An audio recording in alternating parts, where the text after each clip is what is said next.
Assalamualaikum warahmatullahi wabarakatuh. Selamat datang di channel Berita Mistis Official.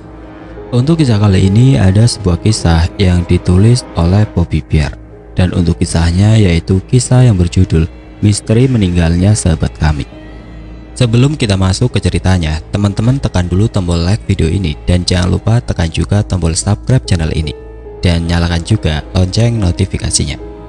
Dan seperti apa untuk kisah kali ini, langsung saja kita simak berikut ini.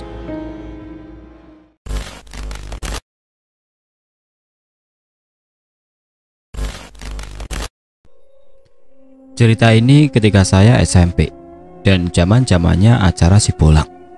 Kejadian ini cukup membuat heboh kampung saya dan desa tetangga pada masanya. Oh iya, nama lokasi pastinya nggak akan saya sebutin.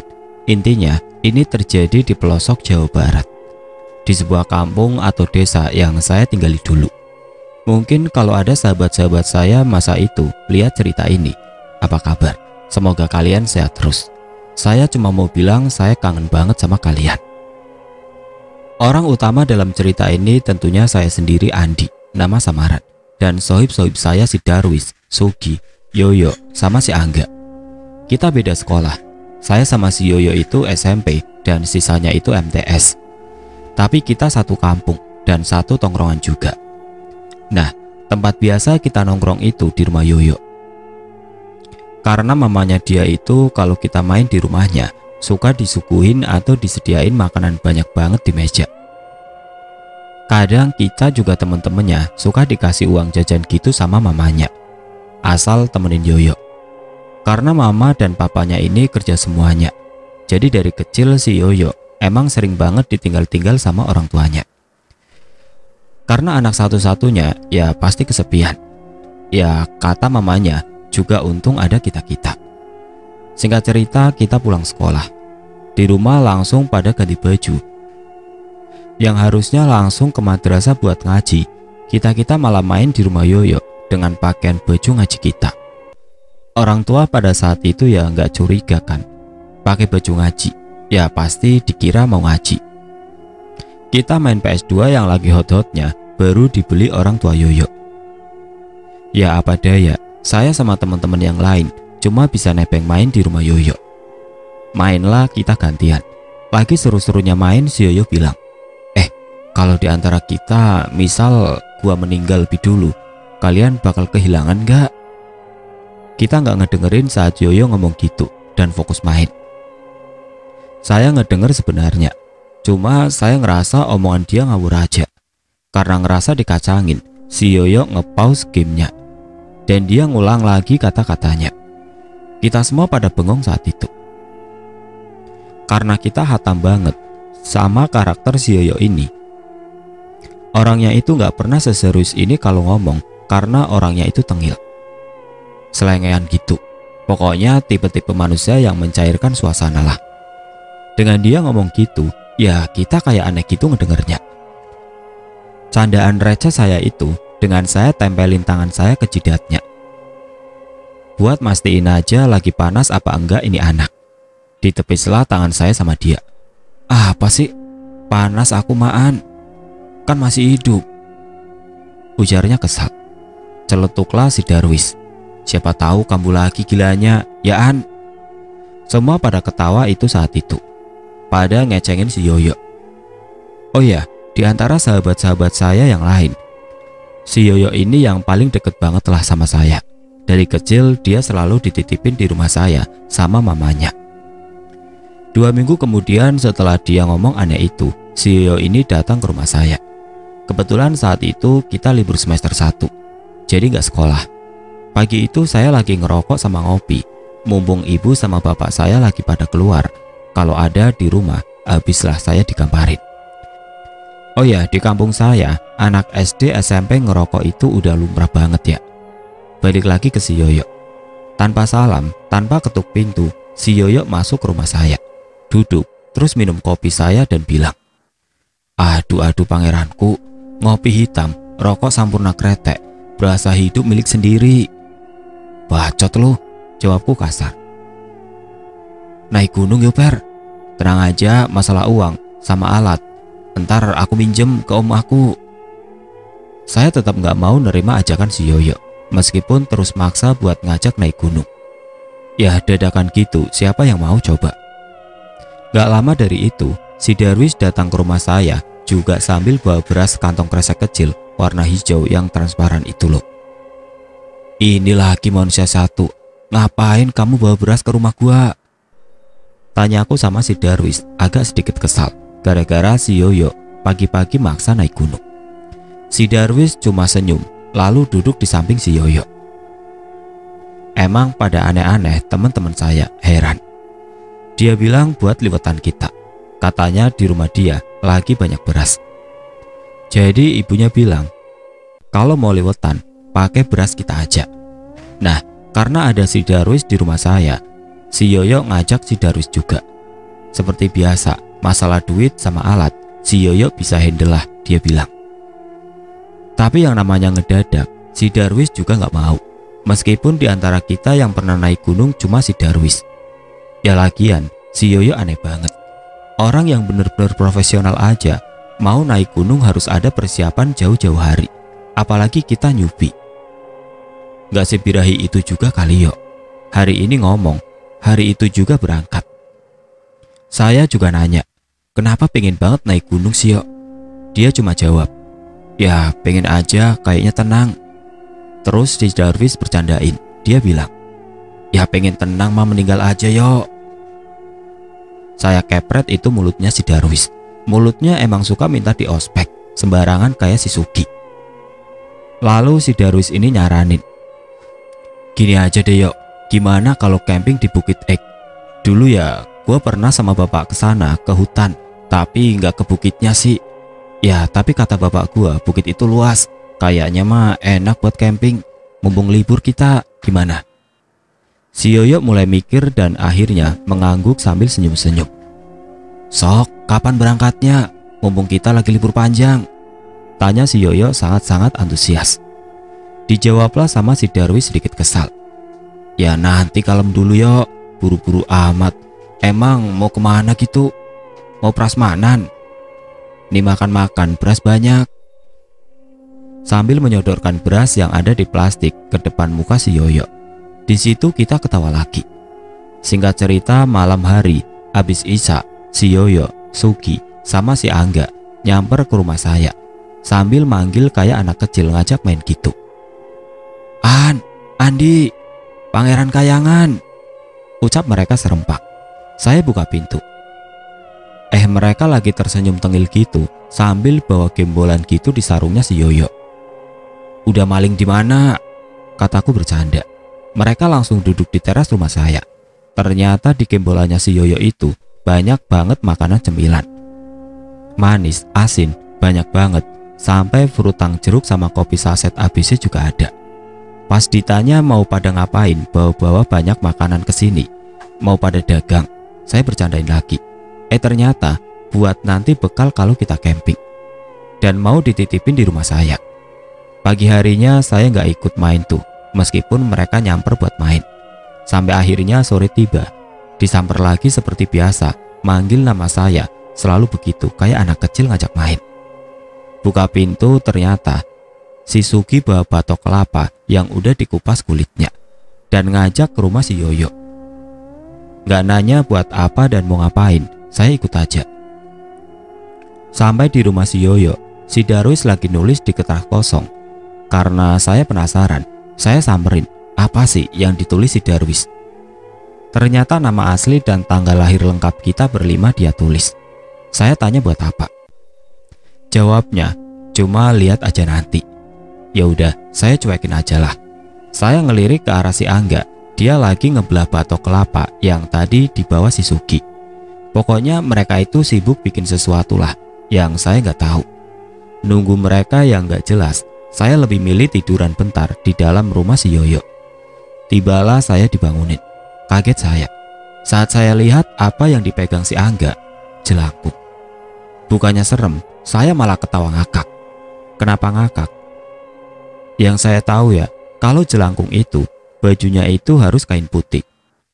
Ini pakai baju bayi warna pink bekas adiknya si Angga. Kenapa lo? Tanya si Angga. Berhubung mancing bosen, kita main ginian aja An, ujar si Darwis. Ide gua gagah kan An, ujar si Yoyo dengan bangganya. Singkat cerita, setelah dibujuk buat ikut main, akhirnya saya juga ikut main dan megang juga. Di bawah boneka jelangkung yang aneh menurut saya itu, ada kertas yang tadi ada tulisan nama kita dan tanggal lahir lengkap yang ditulis si Darwis. Saya sebenarnya nggak ngerti cara main ginian. Ikut aja lah. Kita ngucapin mantra yang biasa orang-orang pakai buat main ginian. Jelangkung, jelangkung. Di sini ada pesta. Datang nggak dijemput. Pulang ya pulang sendiri. Sambil kita goyang pelan. Sempat hening 5 menit tuh kita. Ternyata nggak ada reaksi.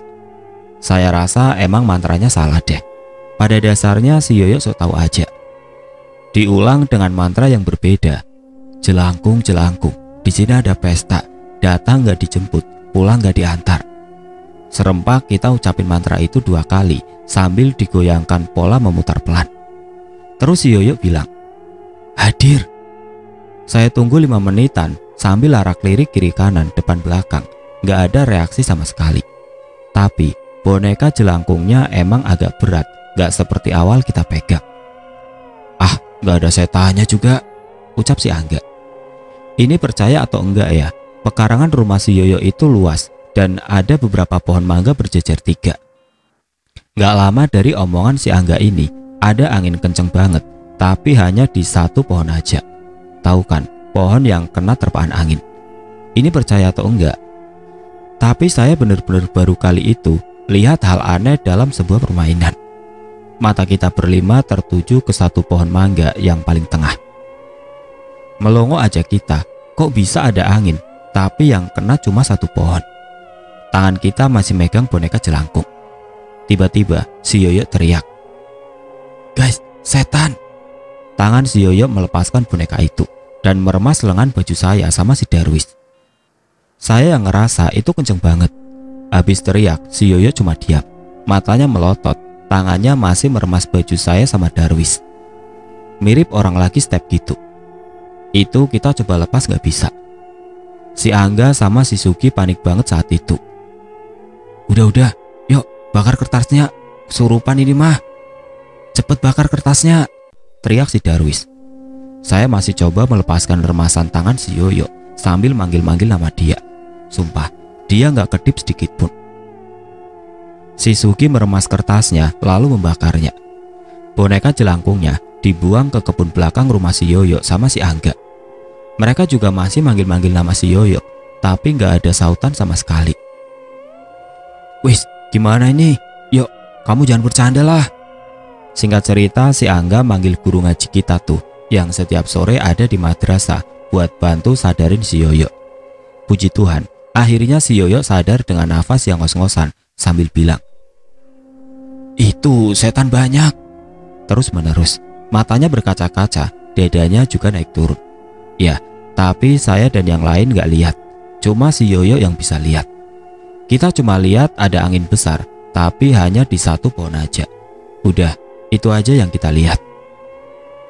Akhirnya kita dimarahin sama guru kita, karena kita gak berangkat ngaji, malah main begituan. Besoknya pagi-pagi, biasalah ibu-ibu suka rumpi. Mamanya si Yoyo ini cerita ke ibu saya. Kalau sekitar jam 1 atau 2 malam itu, saat dia mau tahajud, kayak ada yang lempar kerikil ke genteng rumahnya. Ini adalah awal. Pas rumpi-rumpi sama ibu saya itu, ternyata mama si Yoyo ini nitip pesan buat saya lewat ibu saya. Dia bilang nanti saya harus main ke rumahnya. Dan ternyata kalau si Yoyo ini sakit demam, kata mamanya. Terus nyuruh saya buat temenin, ya menghiburlah supaya nggak kesepian. Kalau disangkut pautkan, mungkin gara-gara kejadian kemarin kali ya. Kalau kata anak zaman sekarang kena mental. Dan emang pas saya temenin, pegang lehernya itu panas banget. Mukanya aja pas saya awal masuk kamarnya merah. Bibirnya juga pucat. Terlebih lagi warna kulitnya kan kuning langsat. Ditambah ini anak emang punya penyakit anemia. Ya bisa dibayangkan aja, badannya pucat pasi gimana gitu, mirip mayat hidup. Susah saya ngejelasinnya. Dulu kan selain obat kapsul sama herbal, belum ada tuh yang namanya baby fever yang super praktis buat bayi, tapi dipakai sama kalangan remaja kalau saat ini.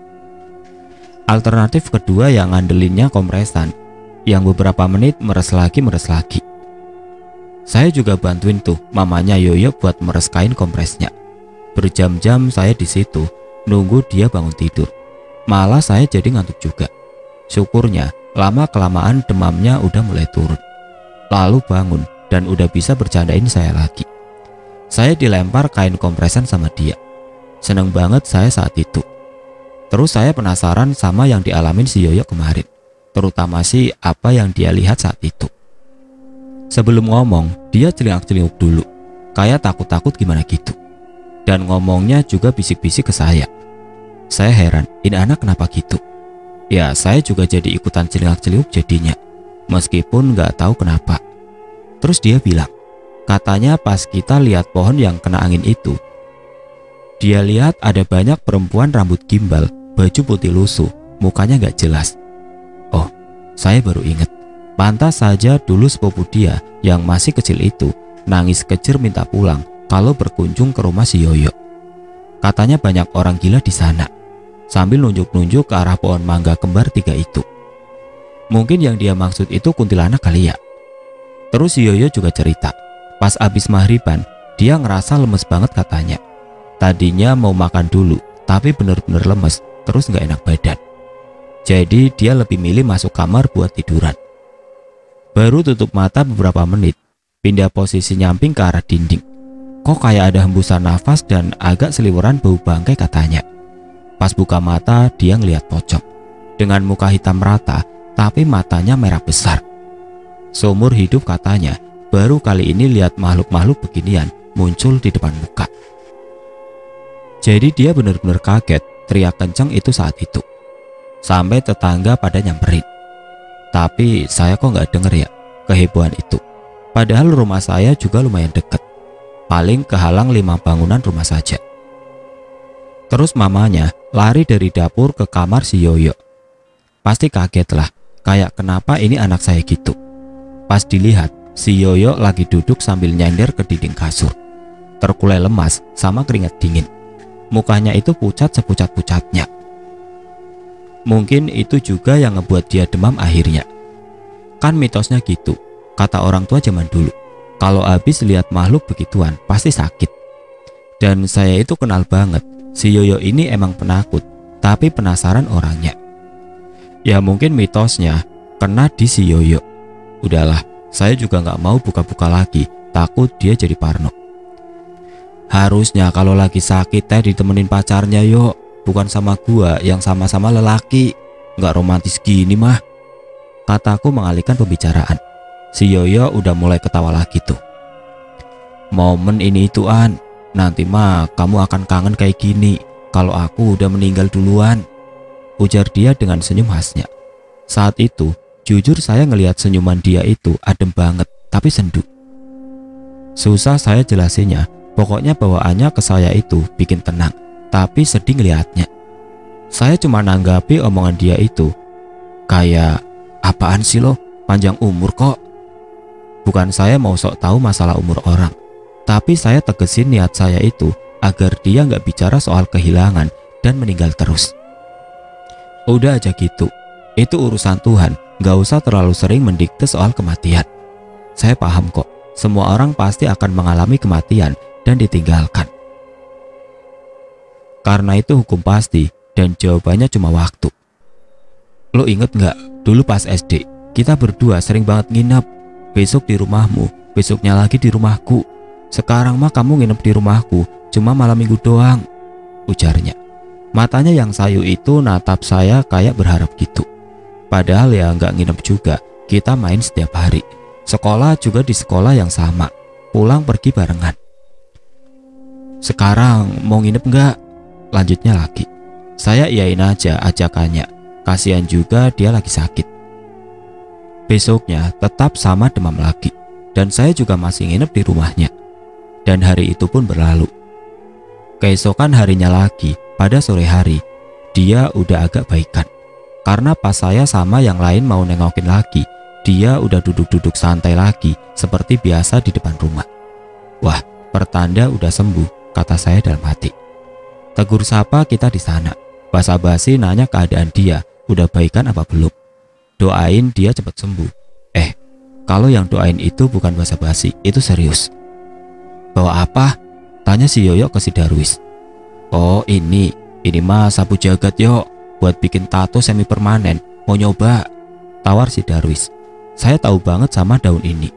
Habis dikerok-kerok, terus ditempelin ke kulit, itu panas dan nanti akan membekas warna hitam. Bisa hilang dengan sendirinya atau kadang bisa permanen. Ayo bikin tato samaan, kata si Yoyo. Akhirnya kita bikin tato egg dari sapu jagat. Yang lain ditempel di tangan kiri bagian dalam, sedangkan saya mau beda sendiri. Saya nempelinya di pinggir paha kiri. Sampai sekarang masih ada, semi pudar gitu. Udah bertahun-tahun soalnya. Gara-gara ini saya nggak bisa masuk TNI, sialan. Si Yoyo yang emang baru tahu daun ini, dia nanya, kenapa lama-kelamaan makin panas ya, katanya. Saya, Darwis, Sugi sama Angga kenyang ngetawain ekspresi si Yoyo ini. Di situ kita saling lempar candaan. Sampai beberapa menit hening, si Yoyo nyeletuk. Serius, aku belum siap ninggalin kalian. Aku masih pengen bareng-bareng sama kalian. Lama-lama saya kesel juga. Dia akhir-akhir itu sering banget bikin topik pembahasan soal begituan.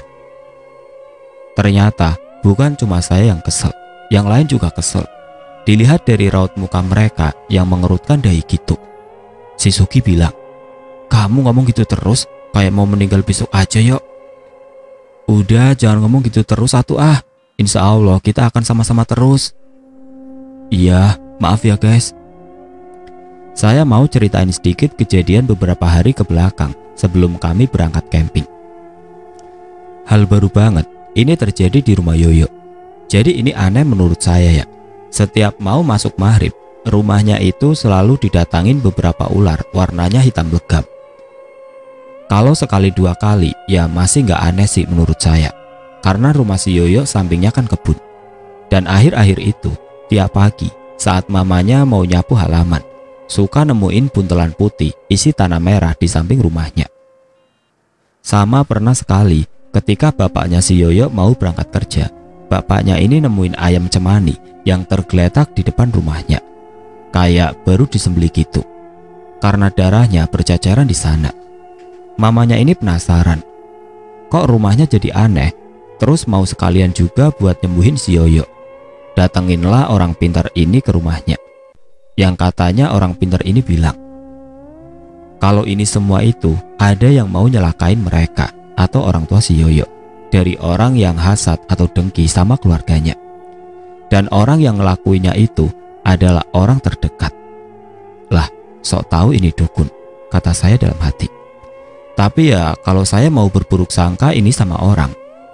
Yang saya tahu, emang orang tua si Yoyo ini sama-sama bekerja, terus punya usaha konveksi kecil-kecilan di luar kota.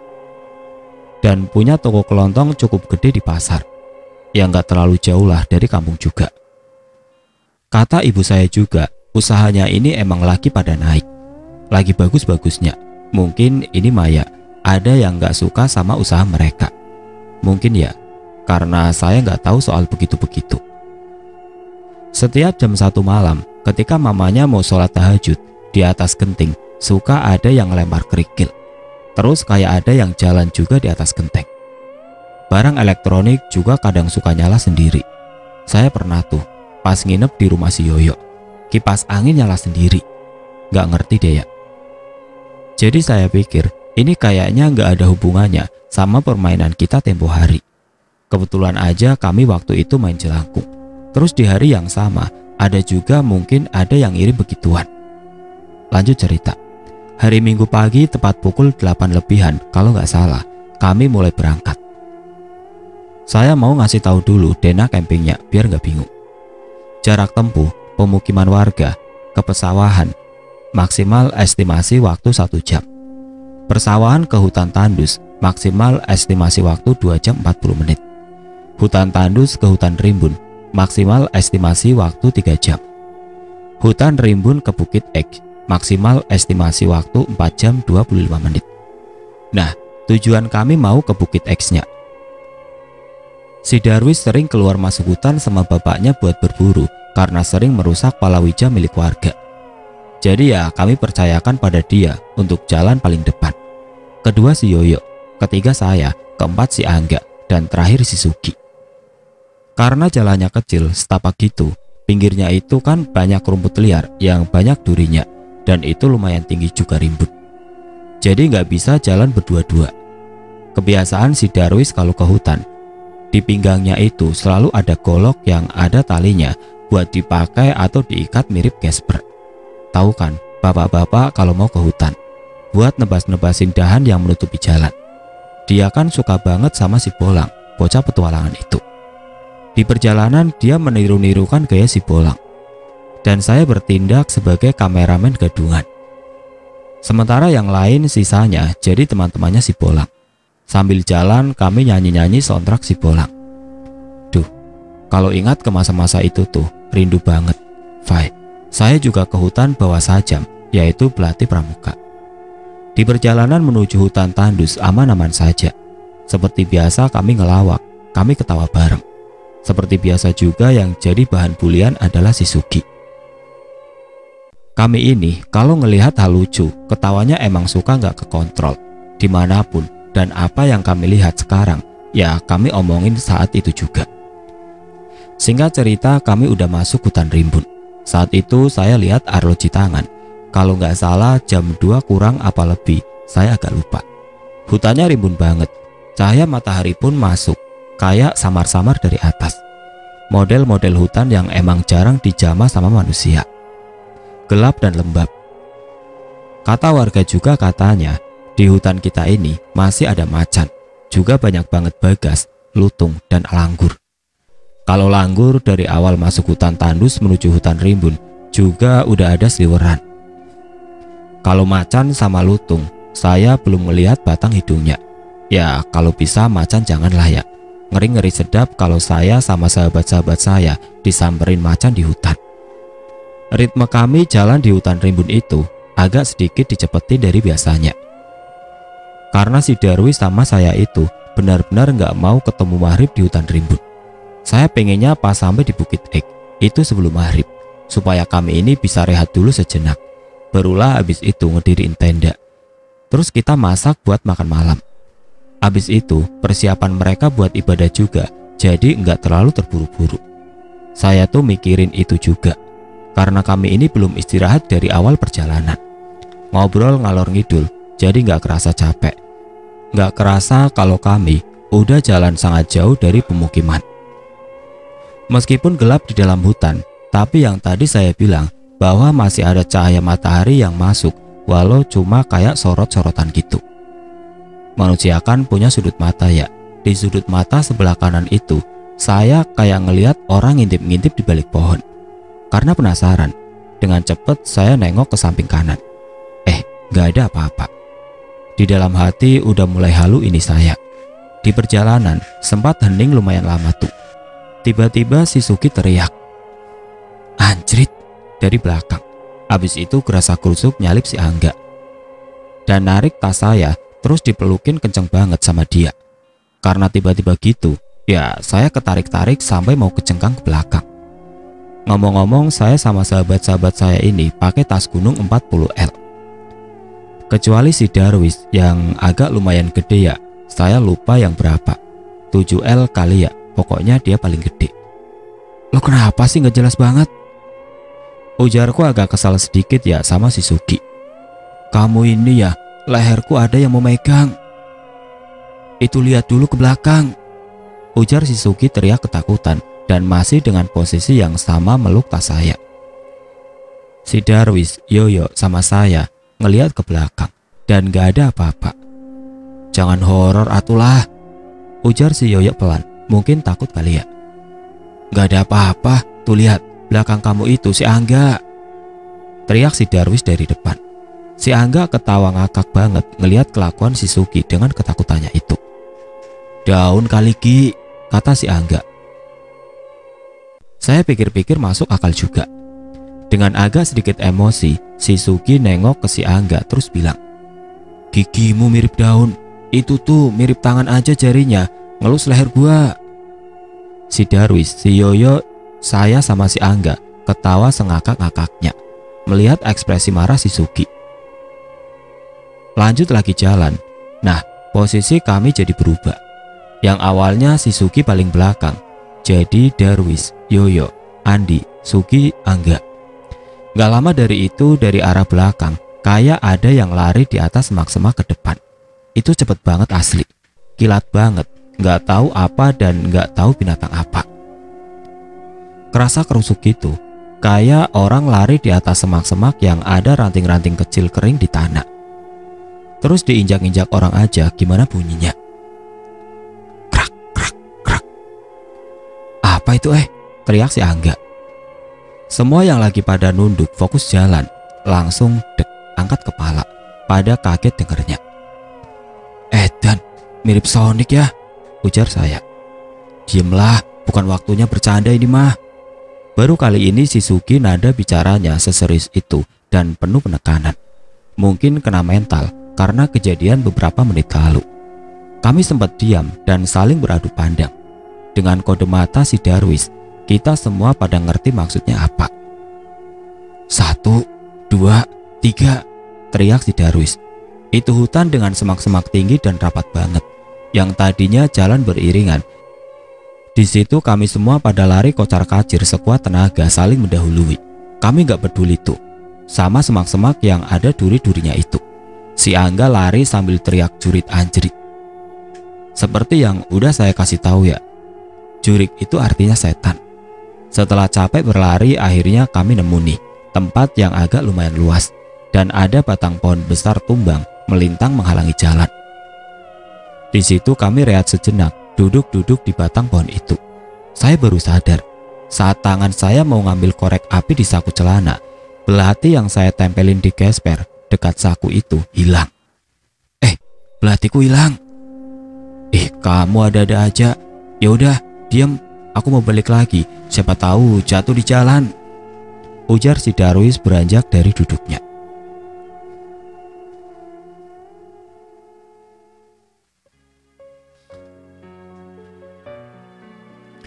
Oke teman-teman, sampai di sini dulu ceritanya. Nantikan kelanjutan kisah ini di video berikutnya.